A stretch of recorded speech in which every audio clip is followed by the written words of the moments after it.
Many years ago, I was organizing a funeral. There were two groups within the family who didn't want to speak to each other.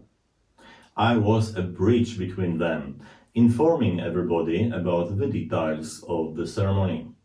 And of course, they were unable to sit together at Mass in the church or offer each other condolences afterwards.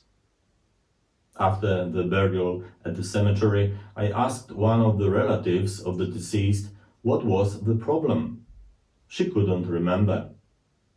Then I approached another person and he couldn't remember either. No one I spoke to knew the reason behind the conflict in the family, which lasted for more than 20 years. In today's Gospel, Jesus says, "Love your enemies. Do good to those who hate you. Bless those who curse you. Pray for those who treat you badly." For many people, this message is unachievable, and I think they are right. Trying to resolve some huge problems with only human ability we possess is almost impossible. That's why we need the Lord's help. Jesus wants us to be open to His grace and approach our enemies as He would. He asks us to forgive them as He forgives us.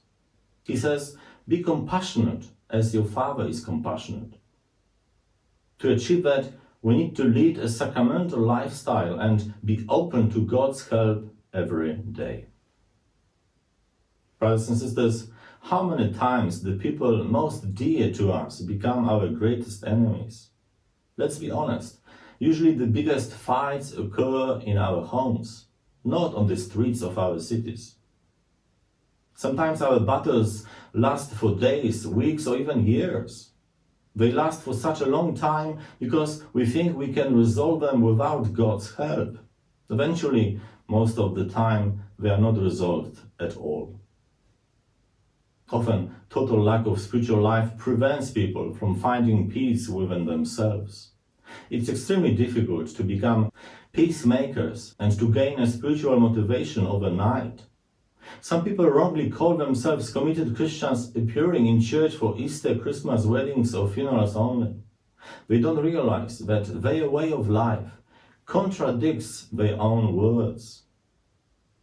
Sometimes they become so brazen before God that they expect Him to pardon their failings without expressing any sorrow.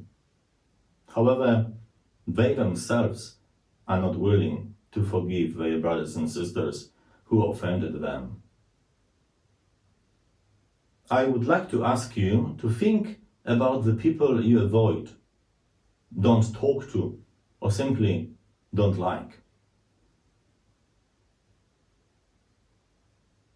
Would you consider them your enemies?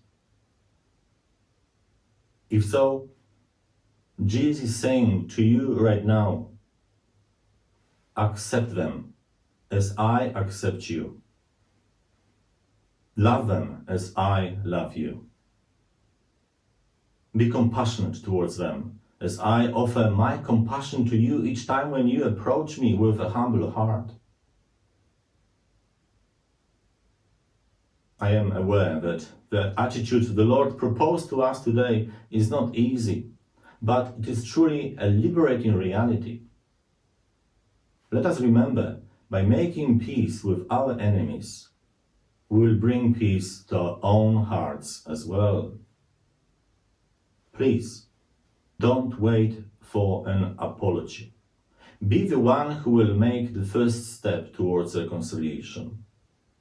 Doing so, you will prove to the Lord that you are serious about His teachings and that you are not just a theoretical Christian. Let me conclude with today's Psalm 102. It is the Lord who forgives all your guilt, who heals every one of your ill, who redeems your life from the grave, who crowns you with love and compassion. He does not treat us according to our sins, nor repay us according to our faults.